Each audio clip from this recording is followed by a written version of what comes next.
Everyone, welcome back to Arpita Sharma classes. मैं हूं आपकी एजुकेटर अर्पिता शर्मा और आज हम लेकर आए हैं एक बहुत ही इंपॉर्टेंट लेक्चर। ये लेक्चर आपके आने वाले प्रीलिम्स एग्जाम के लिए एक्सट्रीमली इंपॉर्टेंट है और ये याद रखिएगा कि डेफिनेटली इस बार प्रीलिम्स में एक से लेकर 4 क्वेश्चंस डेफिनेटली आपके जीएस पेपर 3 से रिलेटेड प्री में पूछे जाएंगे इस पर्टिकुलर टॉपिक से। तो इस लेक्चर के नोट्स आप बनाते रहिएगा साथ साइड में, और इस लेक्चर को बहुत ध्यान से सुनिएगा और समझिएगा। तो आज हम शुरू करने जा रहे हैं Hindenburg research on Adani company. इस रिसर्च रिपोर्ट में जो की टर्म्स आए हैं हम उनको पढ़ने जाएंगे आज के लेक्चर में। All the important key terms we are going to study in today's lecture. Let's get started without any delay. तो यहाँ पर हम पढ़ेंगे कि हिंडनबर्ग रिसर्च ने कुछ एलिगेशंस, एक रिसर्च की है हिंडनबर्ग कंपनी ने और उसमें एक रिपोर्ट निकाली है। उस रिपोर्ट में कुछ allegations against Adani company Hindenburg ने लगाए हैं, यानी कि कुछ ऐसे आप बोल सकते हो कि इनके खिलाफ कुछ ऐसे पॉइंट्स सामने लेकर आए हैं अपने रिसर्च रिपोर्ट में, जो कि अडानी कंपनी के अंदर ये एक पॉइंट सामने रखती है कि ये कंपनी अकाउंटिंग फ्रॉड कर रही है और ये मार्केट को मैनिपुलेट कर रही है। तो क्या ऐसे पॉइंट्स हैं जो कि आपको प्रीलिम्स के लिए समझने ज़रूरी है इस रिपोर्ट के अंदर। पहले तो ये समझ लेते हैं कि ये हिंडनबर्ग कंपनी जो है ये क्या है। ये एक यूएस बेस्ड रिसर्च कंपनी है जिसके फाउंडर हैं हमारे net Anderson.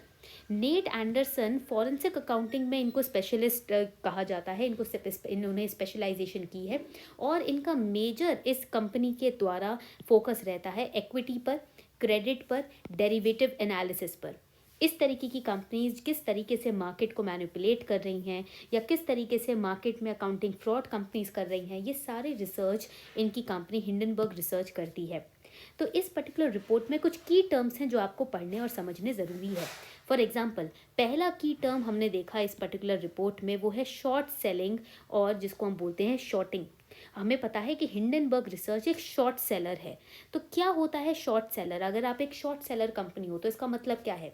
Short seller basically एक ट्रेडिंग स्ट्रैटेजी होती है जो कि स्पेक्यूलेशन पर या एक्सपेक्टेशन पे बेस्ड होती है। आप फ्यूचर का स्पेक्यूलेशन करते हो, फ्यूचर को स्पेक्यूलेट करते हो, एस्टिमेट करते हो, एक्सपेक्टेशंस लगाते हो, उस बेसिस पे आप ट्रेडिंग करते हो शेयर्स की।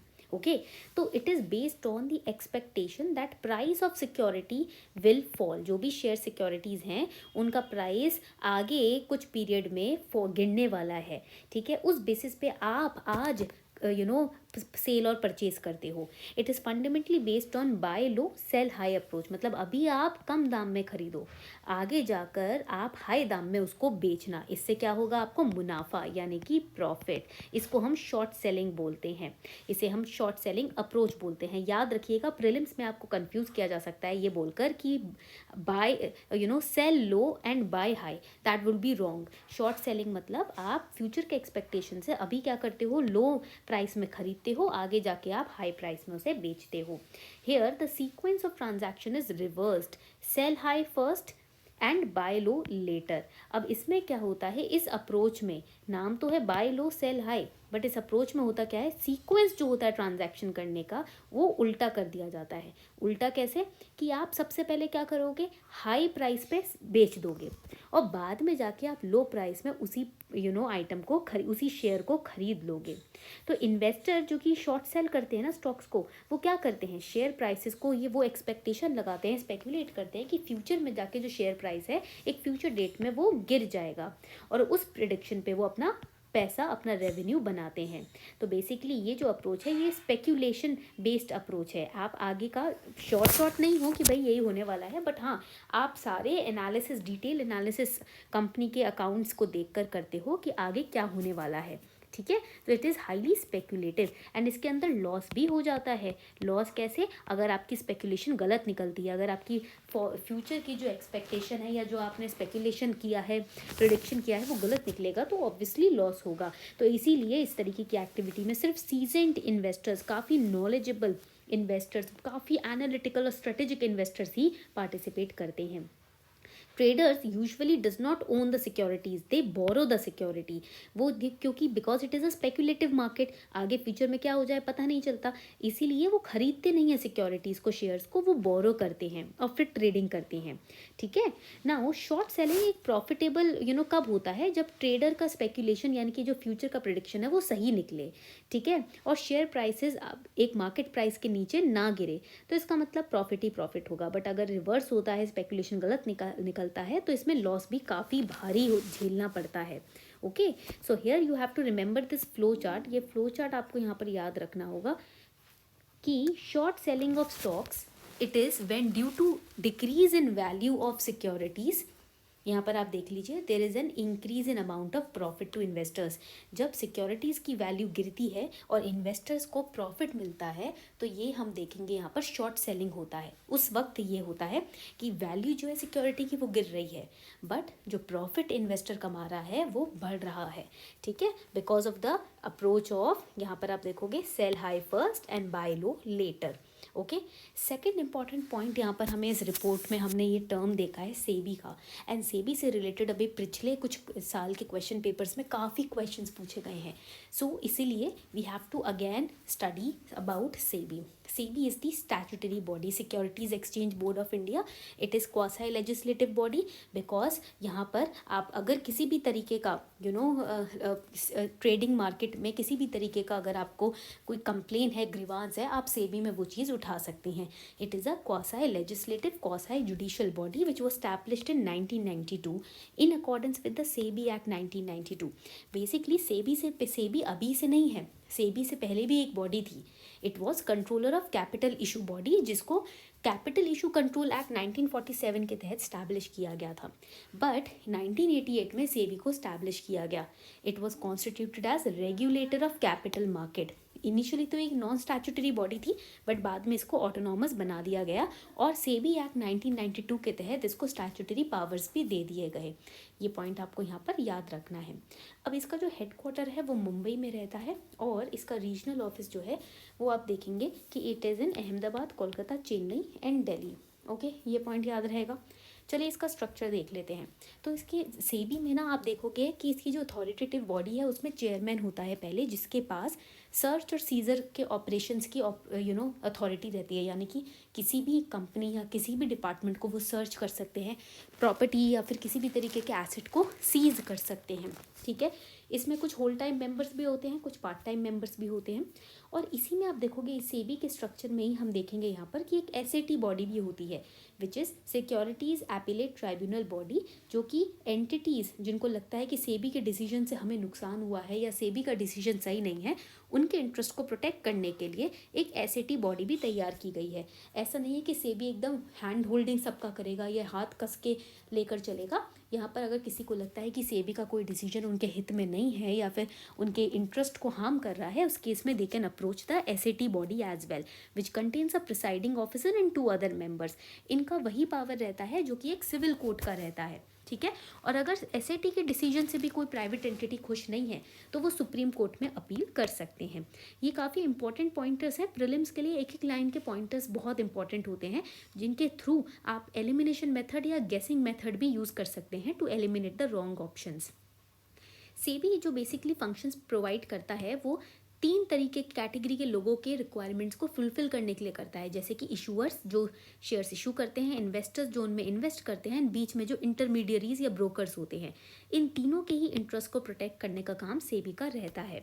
ठीक है, अभी हाल ही में 2014 में एक अमेंडमेंट एक्ट भी आया था सेबी का, जिसके अंदर सेबी को ये पावर दिया गया था कि आप किसी भी मनी पूलिंग स्कीम, जो चिटफंड वगैरह स्कीम्स होती हैं, आप उनको रेगुलेट कर सकते हैं अगर उनका वर्थ ₹100 करोड़ या उससे ज़्यादा है। ओके, तो basically we know that SEBI performs the function of registration and regulation of working of venture capital funds also, जिसको VSF आप देखते हो। ठीक है, and collective investment schemes including mutual funds as well. तो अगर प्रीलिम्स में क्वेश्चन आता है कि म्यूचुअल फंड्स जैसी AMC जैसी कंपनीज हैं वो सेबी के दायरे से बाहर है, ऐसा नहीं है, सेबी उनको भी रेगुलेट और रजिस्टर करती है। ओके, आगे बढ़ते हैं। ये कुछ सेबी के फंक्शंस हैं जो मैंने PDF में अटैच किए हैं। The PDF has been uploaded on my telegram channel का लिंक आपको नीचे डिस्क्रिप्शन बॉक्स में मिल जाएगा। नाउ ये कुछ क्वेश्चंस हैं जो आपको प्रैक्टिस करने हैं। फॉर एग्जांपल क्वेश्चन नंबर 1 बहुत इजी क्वेश्चन है, ठीक है। Question number 1 says if due date of bill is after the date of closing the account then we write the interest from the date of closing as dash in the relevant side of account current। तो अगर bill pay of करने का जो due date है उसके बाद आप bill pay of कर रहे हो तो जो इंटरेस्ट एक्यूमुलेट होगा उसको हम किस कैटेगरी में लिखते हैं। So answer is a, red interest. Okay, next question, which of the following is incorrect. देखो दिस इज वेरी ट्रिकी, ये आपको क्वेश्चन पढ़ना जरूरी है। इनकरेक्ट, इसमें से कौन सा स्टेटमेंट गलत है रिगार्डिंग डिबेंचर। डिबेंचर आपको पता है represents the date of the company, it's part of owned capital, interest और debenture is charge to P&L account, can be issued at discount and redeemed at premium.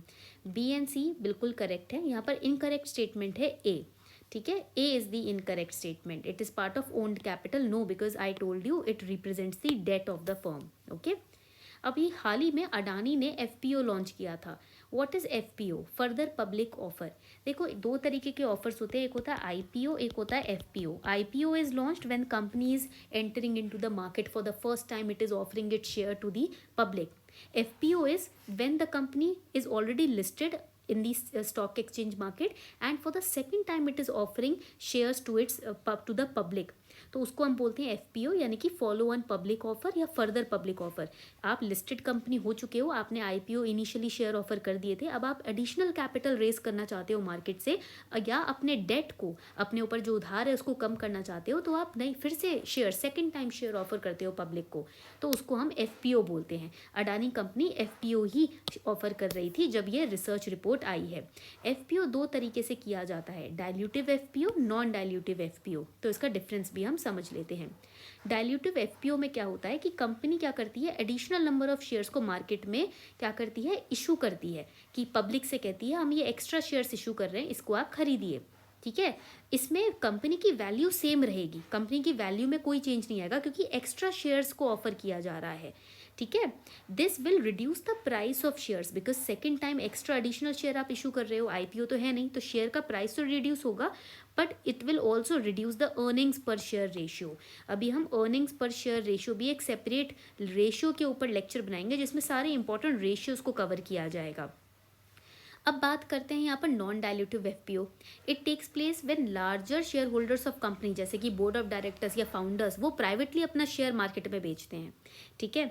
तो उनका जो private shares हैं, अपने खुद के प्राइवेट शेयर्स, कंपनी के नहीं, अपने शेयर्स जब वो मार्केट में बेचते हैं, तो this is the major difference between dilutive FPO and non dilutive. Dilutive में कंपनी करती है इशू, नॉन डाइल्यूटिव में प्राइवेट शेयर्स अपने बोर्ड ऑफ डायरेक्टर और फाउंडर्स जैसे जो लार्ज शेयर होल्डर्स हैं वो बेचेंगे। तो इससे क्या होगा, नंबर ऑफ शेयर्स कंपनी के इंक्रीज नहीं होंगे, इसमें कंपनी के शेयर्स में कोई बढ़ावा या घटावा नहीं होगा, ठीक है। बट पब्लिक के लिए जो नंबर ऑफ शेयर्स उस कंपनी के अवेलेबल हैं वो इंक्रीज होंगे क्योंकि अब बोर्ड ऑफ डायरेक्टर्स और फाउंडर्स भी अपने शेयर बेच रहे हैं, ठीक है। बट इसमें कंपनी के अर्निंग पर शेयर पे कोई इम्पैक्ट नहीं आता बिकॉज ये फाउंडर्स के प्राइवेटली ओन्ड शेयर हैं, तो कंपनी के अर्निंग पे कोई इम्पैक्ट नहीं आएगा, ठीक है।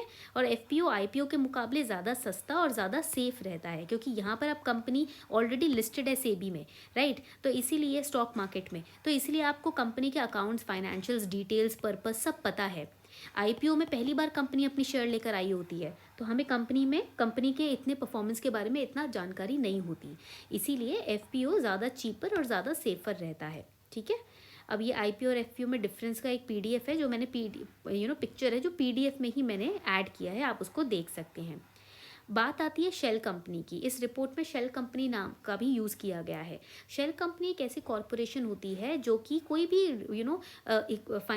फॉर्मल ऑफिशियल ऑपरेशन कंडक्ट नहीं कर रही इकोनॉमी में, ठीक है, बट ये जो है इलीगल एक्टिविटीज़ करने के लिए यूज़ की जाती है। इसका कोई एक्टिव बिजनेस ऑपरेशन नहीं है या इसके पास कोई actual assets, car, manufacturing products वगैरह नहीं है, मशीन्स वगैरह नहीं है, बस नाम पेपर पे कंपनी बना दी गई है। कोई फॉर्मल बिजनेस ऑपरेशन ये कंपनी नहीं कर रही है, इसको पेपर पे रजिस्टर कर दिया गया है, दैट्स इट, ओके। उसे हम शेल कंपनी कहते हैं। शेल कंपनी के द्वारा मनी लॉन्ड्रिंग जैसी एक्टिविटीज़, टैक्स एवेजन जैसी एक्टिविटीज़ काफ़ी होती हैं। अब यहाँ पर कुछ इंपॉर्टेंट रेशियोज़ हैं जिनको हम पढ़ लेते हैं, जैसे कि हमारा हो गया price to earning ratio. Price to earning ratio क्या होता है, ये एक ऐसा रेशियो है जिसको एनालिस्ट और इन्वेस्टर्स यूज़ करते हैं, क्योंकि ये सिग्निफाई करता है कि एक इन्वेस्टर कितना पैसा अपनी इच्छा से एक कंपनी के सिंगल शेयर ₹1 का जो शेयर है, मतलब एक कंपनी का शेयर है जो ₹1 का है, उसमें कितनी अपनी इच्छा से पैसा इन्वेस्ट करने की इन्वेस्टर सामने इच्छा रखता है, वो हमारा पीई रेशियो दर्शाता है। तो पीई रेशियो क्या हो जाएगा, current market price of a share divided by earning per share. For example, अगर एक कंपनी के का पीयू रेशियो 20 है, that means investors are willing to pay ₹20 in its stocks for ₹1 of their current earnings. Okay, company का जो current earning है ₹1 के लिए इन्वेस्टर ₹20 इन्वेस्ट करने के लिए तैयार है, तो वो पीई रेशियो। तो इससे आपको पता चल रहा होगा कि भाई कंपनी की जो अर्निंग है, अगर मान लो ₹1 की भी अर्निंग है, उसमें ₹20 विलिंगली इन्वेस्टर अपना इन्वेस्ट करने के लिए तैयार है, यानी कि कंपनी पे भरोसा रख रहा है इन्वेस्टर और कंपनी की हालत सही है। तो अगर पीई रेशियो जो होता है अगर हाई है, वो it means that either company is over valued, या तो कंपनी की वैल्यू काफ़ी ज़्यादा है, या वो ग्रोथ की तरफ, ऊपर की तरफ उसका ट्राजेक्टरी ग्रोथ बढ़ रही है। ठीक है, ये आपको पॉइंट यहाँ पर याद रखना है। They can ask you the relation high PE ratio मतलब और लो पीई रेशियो मतलब। ओके, अब यहाँ पर हम आगे बढ़ते हैं, प्राइस टू सेल्स रेशियो पढ़ेंगे। ये एक तरीके का वैल्यूएशन रेशियो है। जब कंपनी को वैल्यूएशन अपनी करवानी होती है मार्केट में अपना आईपीओ लॉन्च करने से पहले, तो प्राइस टू सेल्स रेशियो भी कैलकुलेट कंपनी करती है। Company it compares company stock price to its revenues. Company के स्टॉक का प्राइस क्या उन्होंने रखा है और कितनी अर्निंग कंपनी करती है, उसका comparison price to sales ratio के थ्रू किया जाता है। Okay, now it is calculated by dividing stock price by company sales per share. हर शेयर पे कितना सेल कंपनी रेवेन्यू अर्न कर रही है, उससे कंपनी के स्टॉक प्राइस को कंपेयर किया जाएगा। तो basically it will show how much investors are willing to pay per dollar of sales for a stock. Okay, एक स्टॉक के लिए पर डॉलर ऑफ सेल्स कितना एक इन्वेस्टर पे करने के लिए तैयार है। ठीक है, ये आपको मेट्रिक यहाँ पर याद रखना है। तो फाइनेंशियल मार्केट में अगर कंपनी अपने शेयर्स को रखती है, ठीक है, तो उस हिसाब से कंपनी की क्या वैल्यू कंपनी को दी जाएगी, वो प्राइस टू सेल्स रेशियो के थ्रू पता चलता है। तो अगर लो रेशियो है that means stock under valued है, हाई रेशियो है यानी कि स्टॉक की वैल्यू काफ़ी ज़्यादा है। ठीक है, फिर आता है करंट रेशियो। करंट रेशियो को वर्किंग कैपिटल रेशियो भी बोलते हैं। बेसिकली कंपनी के जितने एसेट हैं उनको डिवाइड किया जाता है कंपनी की लाइबिलिटी से। ठीक है, एसेट को डिवाइड किया जाता है कंपनी की लाइबिलिटी से, तो वो करंट रेशियो निकल कर आता है। इसमें करंट एसेट को डिवाइड किया जाता है करंट लाइबिलिटी से। तो basically company short period of 1 साल के अंदर कितना अपना शॉर्ट टर्म लाइबिलिटी पे ऑफ कर सकती है, वो मेजर किया जाता है करंट रेशियो से। ठीक है, ये पॉइंट आपको याद रखना है। It aims to show how they can maximize their current assets to settle their short term debts. Current assets कितने हैं जिससे कि 1 साल के अंदर शॉर्ट टर्म डेट्स को पे ऑफ किया जा सकता है, वो करंट रेशियो से पता चलता है। ये सारे रेशियो आपको ध्यान में रखने होते हैं जब आप किसी कंपनी में इन्वेस्ट करने का सोचते हो। ऐसे ही नहीं कि कंपनी का ओनर आके आपको बोल दे इतना इतना सेल्स है, इतना रेवेन्यू है, आप हमारे अंदर इन्वेस्ट करो। ऐसे नहीं होता, आपको सारे रेशियोज देखने पड़ते हैं, क्योंकि आपको आज के लिए इन्वेस्ट नहीं करना, फ्यूचर के लिए इन्वेस्ट करना है ना। तो यहाँ पर ये पॉइंट याद रखना है। करंट एसेट क्या होते हैं, करंट एसेट्स वो एसेट्स होते हैं जिनको साल भर के अंदर आप कैश में कन्वर्ट कर सकते हो, वो करंट एसेट्स कहलाए जाते हैं। तो ये था हमारे कुछ मेजर टर्म्स हमारे रिसर्च रिपोर्ट में जो हिंडनबर्ग कंपनी ने निकाली है अडानी ग्रुप ऑफ कंपनीज के लिए। तो यहाँ पर ये आपके की टर्म्स थे। आई होप आपको आज का लेक्चर अच्छा लगा हो। अगर आपको कोई भी डाउट आता है आप कमेंट सेक्शन में मुझसे वो डाउट्स पूछ सकते हैं।